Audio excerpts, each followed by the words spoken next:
Hi everyone and welcome to the show. Over 50, so what? Over 60, over 70, over 80, so what?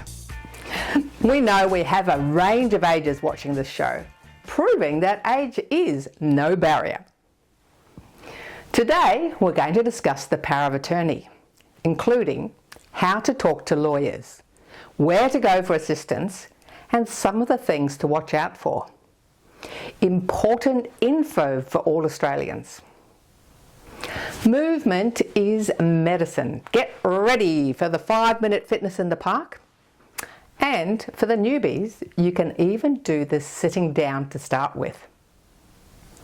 Lastly, we're going to find out more about parkrun, which operates in over 500 locations every Saturday all around Australia. A great activity for the whole family and a great way to connect with your local community. You can walk or you can jog, volunteer or take your dog.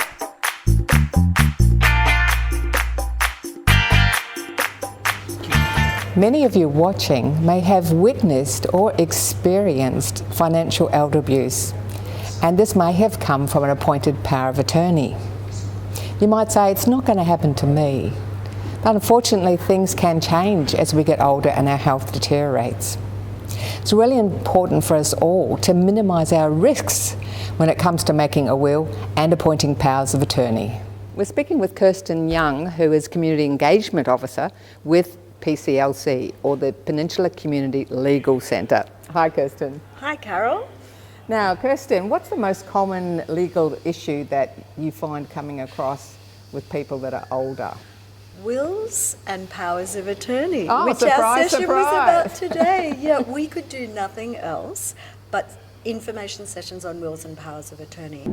We're chatting to Helen, who's passionate about advocating for older people, and she does some significant work with PACE, the Peninsula Advisory Committee for Elders.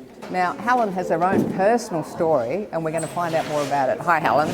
Yeah, my story is about the power of attorney and having an experience of going to a solicitor and ask for a will, a medical decision maker and a power of attorney. I didn't realise at the time that it was a package deal for a certain amount of money. So people, they do the power of attorney, the medical decision maker, the medical support, and they also do their will. And you think you've got it all tidied up with a solicitor and you don't have any more worries, but that hasn't been the case. No, it hasn't. Because it's a package deal, what I ended up with was a very basic standard power of attorney, and that was really just one page and can be referred to more of a blank check. There were no provisions or limitations in it, and it was effective immediately instead of being when I lose decision-making capacity. I went on a journey mostly through looking at the website for the Public Advocate and finding lots of suggestions from them about ways to manage, limits that I could put in, conflicts of interest, getting a second attorney, and some of those things that Norman talked about today. And I think that my recommendation to people would be not just to blithely go along to the solicitor and think they're going to point out to them what the risks might be, because they don't. You can make your attorney have to consult with other people before they make a decision. If I'm going to spend $500, I need to tell the other attorney that I'm going to do so and make sure that there's a written record of it. The best thing to do is really just have really clear, open communication so that there's no ambiguity and so that people know what you want. And that can be conversations with people who maybe aren't chosen as your attorney, because you trust them and you say, hey, look, I'm going to appoint this person, but these are generally my wishes. I would want this, I wouldn't want that, for instance. I've been donating $200 every year to the RSPCA and I would like that to continue. Having that information out and known to people is a good safeguard, because then people say, well, hang on a second, there seems to be a consistent wish and an action from the person. And anything that deviates from that might be, hang on a second, why are they doing this? Why is the attorney making a different decision when I know that mum used to always give all the grandkids $20 at Christmas? The best thing to do is make sure that everyone knows clearly what your wishes are, what your preferences are, okay, and that way there won't be any doubts as to why a decision has been made. The flip side of that is that you don't want to make your conditions and the limits on what actions and decisions your attorney makes so strict, so limiting and so confined that it actually hinders them in their ability to make decisions. Whenever you're going to place limits and conditions on the actions, it's always best to talk with your solicitor first. And if the solicitor comes back and says, I've got no idea, or yeah, that sounds great, and if you think you're just getting lip service, maybe you might need to consult some further independent legal advice as well to make sure that you really understand what you're doing. Once you make an enduring power of attorney, you can still change it as well. It endures only until the time that it's changed. But you can only change it, cancel it, replace it, update it, while you still have decision-making capacity. And if someone happens to bring evidence, like a geriatrician's report, neuropsychological report, a psychiatric report, that says that you don't have capacity, then at that stage, you probably wouldn't be able to change it, cancel it anymore, okay? There are, however, still other further safeguards and steps to reassess or query and look at whether an enduring power of attorney is still valid or whether it should still continue. There's a lot more information on our website, and we've got an advice service. It's a terrific service, great, skilled, knowledgeable people, and they can answer your questions about powers of attorney and steps about the supported decision making. A lot of people watching don't have experience with lawyers. They may never have used a lawyer. You know, haven't got divorced, they had to use a lawyer, and they find them a bit intimidated and use lots of jargon. You work at a legal centre with lawyers. Can you give us some advice to the viewers? Well, I'm a good person to ask that because I am actually a lawyer, but I haven't practiced law for 30 years. And I even find it sometimes intimidating dealing with some of the lawyers, because it's true. You ask a basic question and they start talking in all of this very complex legal language. And I would say sometimes it's similar when you're talking to a medical professional, a surgeon. They speak very rapidly and they use a lot of technical terms. I would say don't be frightened of asking questions, because there is a power imbalance there between often the lawyer and the client. Ask them, interrupt and say, I don't understand what that means. The other thing I would advise is have a list of questions that you want to ask before you go to see your lawyer, and ask those questions and take notes of what they're saying. And then, if you're not quite sure, ask the lawyer to give you some notes on what they've advised you. And don't feel afraid to ask. If you're paying for the service, you're paying for the service. You're the client. Can you confirm that in writing for me after our meeting today? Yes, exactly. That's right. I understand that feeling. I feel it myself. So it's a normal feeling, but you still have to take steps to make sure that you're clear about what you want to know, and that you're clear about what they tell you. So be clear about the questions beforehand, be clear about what you want to know, get confirmation afterwards, and if they say anything you don't understand, just ask them to clarify. Exactly, and don't feel afraid that you think, oh, they'll think I'm stupid or feel intimidated. Just say, I'm sorry, I didn't understand that. What do you mean? Because it's their job as a professional advisor to ensure that you, as the client, understand the advice that you're receiving. Thank you so much for this great session today. You're doing amazing work. So if someone wants to find a legal centre near them to get some assistance, they can go to the Federation of Community Legal Centres, or you can go to the Legal Aid Commission.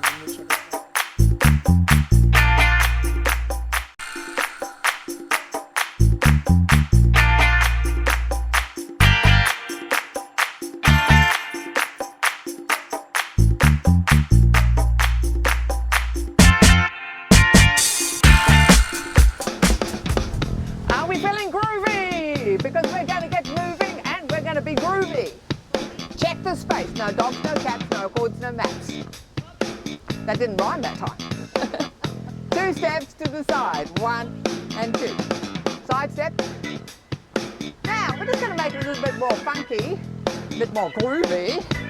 And we're going to do a bit of a punctuation mark on the end. So you can take a simple move and make it fancy. If you're comfortable doing that, just keep doing it and follow Faye. You more advanced ones, we're going to take it to shuffle. Looks like this. Shuffle, shuffle, tap, shuffle, tap, tap, shuffle. Follow Faye for the basic one. Shuffle! Woo-hoo! Energy plus. Movement is medicine. Yeah. Few more, now you're getting the hang of it.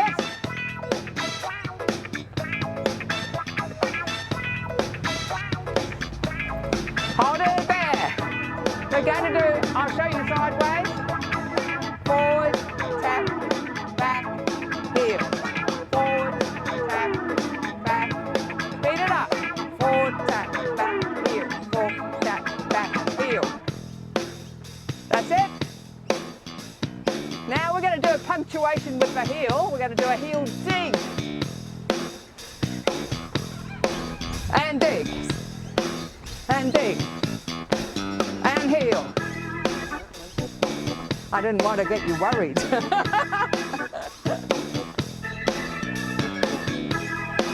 See, simple move, made fancy. 4, 3, 2, last one. Step touch. Now we're going to do 3 step touches and shake that woody. Let's go. 1 and 2 and 3. Hold it there. 1 and 2 and 3. 1. Shake and shake. Woo-hoo.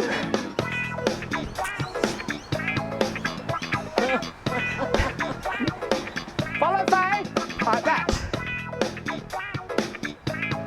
Shake. Shake. Now we're going to do the other side, stepping forward on your left foot. Forward, tap, back, heel. Forward, tap, back, heel. Forward, tap, back. Speed it up. Forward, tap, back and heel. Forward, tap. Yeah. See, we are grooving. We're grooving, aren't we? Yeah. Woo-hoo. Are you ready to put the punctuation? And dig. Yeah.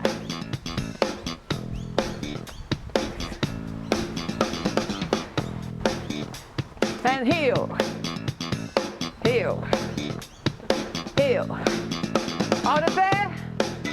We're going to do 2 side steps back to the beginning. Are you ready? Let's do it. 1 and 2. And tap. And tap. And tap. More advanced. Shuffle. Double tap. Shuffle.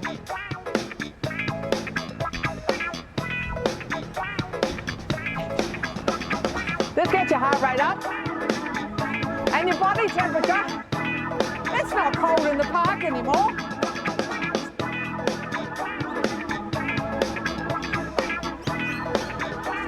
Step touch. 2, 3. Shake it. 1, 2, 3. Shake it. 1, 2, 3. Shake it. 1, 2, 3. Shake. 1, 2, 3. Yeah!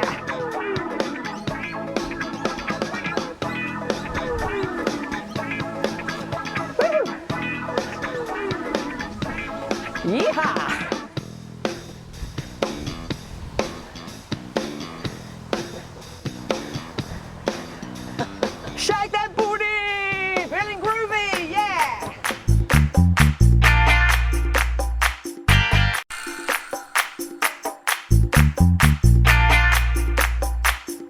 There are over 500 park runs around Australia every Saturday morning.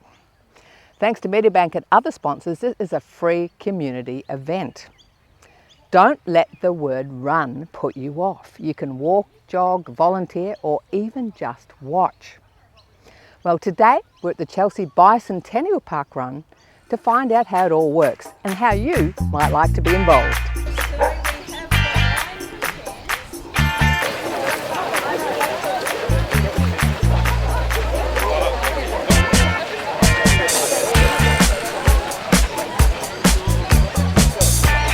Hi Julie, thanks so much for coming early. Thanks, Carol. Now you're an enthusiast for the park run, but how long have you been doing it for?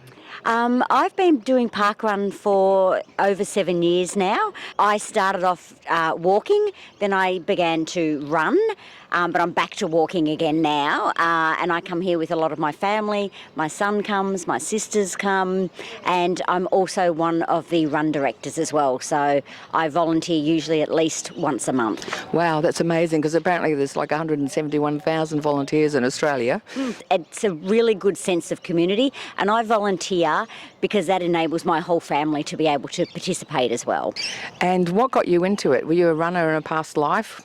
No, I never ran before. I started coming because my nephew got into the cross-country team at school, and my sister said, oh, you should come down to parkrun. And what about other park runs? Do you pop into other places? Yes, I've been to a few other places around Victoria. I've also run in Adelaide, Queensland, and also in New Zealand. Wow, there's in 23 countries, so that's pretty amazing.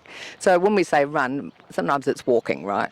Yeah, I do a lot of walking now. I used to run, but I mainly walk now. And I often walk with my sister and my niece, and we just have a catch-up. Do you ever look at your personal best? I used to when I was running, but now that I'm walking, I don't worry about it. It's just about getting out here, meeting people, and catching up with family and friends. So what do you think of the benefits of getting up early on a Saturday morning and getting out into the fresh air? I think just that fresh air is the benefit. Also being able to be in contact with other people as well. We also run on Christmas Day here, and we had a lady come up to us a couple of years ago and she said, thank you so much for having this event on Christmas Day. She said, I don't have any family here and this is my Christmas. I get to spend it with all of these people. And how many runs have you now done? I have done about 253, I think, and over 150 volunteers. Wow. And how long do you think you'll keep doing it for? For as long as I can. I can't see that I'm going to stop anytime soon. And now we're talking with Nadine, who's Regional Ambassador for Parkrun. Hi, Nadine. Hi. Now tell us about Parkrun Australia. I believe there's over 500 events around the country. Yeah, we have 500 events, around about 500 events in Australia, growing all the time with new events popping up. And we have around 1 million people have done parkrun in Australia so far. Yes, I was really staggered by that because there's 9 million in the world that have done it. Yeah, Australians love parkrun. They have absolutely just taken to it and, made it part of their Saturday mornings, and it's just continually growing here in Australia. So it started in the UK about 20 years ago. We're actually celebrating our 20th anniversary worldwide this year, and started in 2004.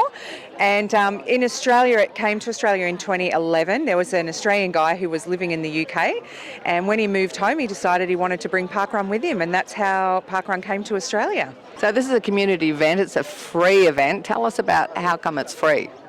It is free because of our amazing sponsors. So Medibank is our major partner. They've been supporting parkrun for 8 years, and without their support we wouldn't be able to be free. So we're really grateful that we can bring this event to the community for free every week all around Australia. So can you tell us what happens, because they get electronic timing, you get newsletters, you get your your time sent to you. Can you tell us a bit about how it operates? Yeah, so it's evolved over the years. Back in the UK when it started, it was a fella at a table with a piece of paper, where now we have all the back-end systems to make it a seamless process. We want it to be really easy for the volunteers as well. The participants bring their own barcode. They can register once, bring a barcode, and then when they finish at the finish line, they get a token, and we have the equipment to scan those and merge them, and then they receive an email later in the day with their official time and all the stats. We have all the back-end technology to make that work. Yes, because you can just pop in your postcode and find out where the nearest parkruns are to you. Yeah, absolutely. So while you might have a local event, which is the one closest to you, and that's probably where you might go and make your friends and have your local community, you can actually take your barcode anywhere. It's really your passport to parkrun all around the world, and you can attend parkrun for free anywhere around the world using that same barcode. So tell us about the tourist, what the tourist is. Yeah, so the tourists are the people that love visiting new parkruns. So there's different levels. There's people who only tourists, they never repeat an event, they like to go to a different event every Saturday. And then there's other people who maybe they have their home event, but then when they're away or travelling, they might look up an event and that might be near where they're travelling. I've done a lot of that when I've travelled, and the beauty of it is you have instant friends everywhere you go. Can you tell us about where you've done parkruns around the world? Yeah, so parkrun's in around 23, 24 countries currently, and that also is growing. Personally, I've been lucky enough to do parkrun in about 9 or 10 different countries. So I've done parkrun in New Zealand, the UK, I've done France, I've also done Singapore, Malaysia. I've actually been lucky enough to go to South Africa and Namibia, and recently this year I did one in Canada. Carolyn and John are getting married this afternoon.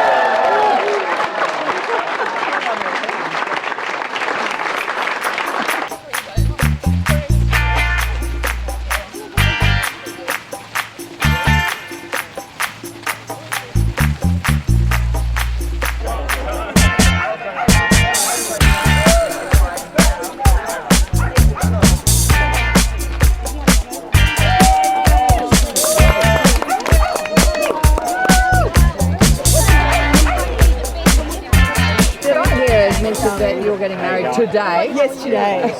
No, this afternoon, this evening. Plenty of time to get ready. Thank you very much, it's the best way to start the day.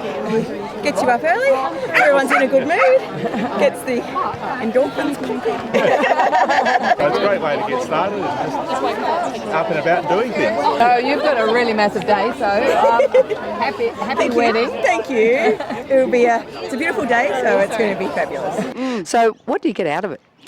It's just a great way to start the day. You know that by the time you get home, you've already had your 5 kilometre walk, you already feel good, and it's a great start to the weekend. So what would you say to someone sitting at home who, about getting out and just having a walk with us on parkrun? It's just a great way to meet people as well, and it's just a fantastic start to the day. Come to parkrun. It's simple. All you need is a pair of shoes. We have simple, basic rules. They're common sense for everyone's safety, and you have a lot of fun. Hi everyone, come and join us at Parkrun. You'll feel really good after you've been here.